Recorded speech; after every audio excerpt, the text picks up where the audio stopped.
Hello friends, welcome back to Finance Academy. दोस्तों, share market के बारे में आपने कई कहानियां सुनी ही होंगी, लेकिन आज मैं जो कहानी आपको सुनाने जा रहा हूं उससे आपको जरूर कुछ सीखने को मिलेगा। और आखिर में आप सभी को शेयर मार्केट की एक ऐसी टिप देने वाला हूं जिसे फॉलो करके आप फाइनेंशियली ग्रो कर सकते हैं। इसलिए वीडियो को बिना स्किप किए पूरा देखिए। ये कहानी है महाराष्ट्र के छोटे से गाँव अमलनेर की, जहाँ पे मोहम्मद अनवर अहमद अपने 3 भाई और पिता के साथ मिलकर काम करते थे। मोहम्मद अनवर 27 साल के थे तभी उनके पिता का देहांत हो गया, तो सारे भाइयों ने डिसाइड किया ये जमीन जिसमें हम खेती करते हैं इसे बेच देंगे और जितना भी पैसा मिलेगा उसे चारों भाइयों में बराबर बांट देंगे। कुछ दिनों बाद जब वो जमीन 80,000 में बिका तो अनवर को मिले 20,000 रुपए। अब जैसे कि अनवर एक शादीशुदा व्यक्ति था तो उसे अपने फ्यूचर के बारे में सोचना था। तो एक दिन अनवर चाय की दुकान पर बैठे बैठे सोच रहे थे कि उन्हें ये पैसे कहाँ इन्वेस्ट करने चाहिए, और इतने में उनकी मुलाकात एक स्टॉक ब्रोकर से हुई जो यहाँ विप्रो कंपनी के शेयर वापस लेने आए थे। और इन्होंने अनवर को कहाँ से कहाँ पहुँचा दिया आपको थोड़ी देर में पता ही चल जाएगा। इससे पहले समझ लें कि विप्रो कंपनी की शुरुआत 1945 में अमलनेर गांव में ही हुई थी, और गांव में विप्रो कंपनी के बहुत सारे वर्कर्स और स्टेक होल्डर्स भी रहते थे। इसलिए बॉम्बे स्टॉक ब्रोकर, जिनका नाम सतीश शाह था, वो कंपनी के सारे शेयर खरीदने मुंबई से अमलनेर आए थे। अब उन्होंने अनवर को शेयर मार्केट के बारे में समझाया और उन्होंने कहा कि जब आप कंपनी के एक शेयर में इन्वेस्ट करते हैं तो आप कंपनी के कुछ % के हिस्सेदार भी बन जाते हैं। अब अनवर को इस सेक्टर में ग्रोथ दिखा और उसने सतीश के साथ साथ अपने लिए भी 100 शेयर्स खरीद लिए। ये बात 1980 की है और तब के टाइम में एक शेयर का प्राइस 100 रुपए हुआ करता था। तो इस हिसाब से अनवर ने 10,000 रुपए इन्वेस्ट किए। अब यहाँ तक जैसे कि आपने जाना 1980 में अनवर के पास 100 शेयर थे, लेकिन जब कंपनी ने 1981 में बोनस शेयर डिक्लेयर किया तब अनवर के पास हो गए 200 शेयर। अब 1985 में कंपनी दोबारा 1:1 का बोनस डिक्लेयर करती है। अब 1986 में कंपनी ने 10 रुपीज के हिसाब से शेयर्स को स्प्लिट करने का डिसीजन लिया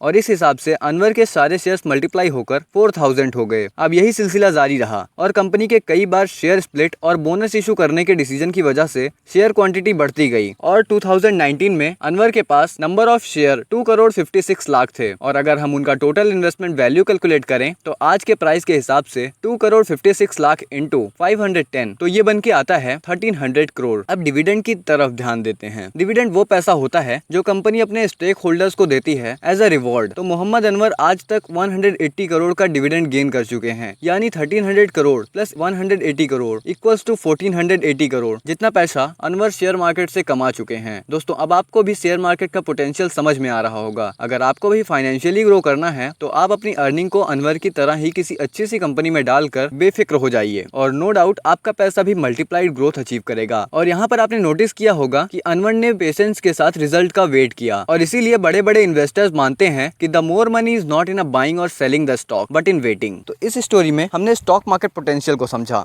तो अगर आपको वीडियो इन्फॉर्मेटिव लगी हो तो वीडियो को लाइक करके अपने दोस्तों के साथ शेयर जरूर कीजिएगा। और अगर आप भी चाहते हैं फाइनेंशियल फ्रीडम को अचीव करना तो मत भूलिएगा हमारे चैनल को सब्सक्राइब करना। मिलते हैं आपसे अगली वीडियो में, तब तक के लिए ऑल द बेस्ट।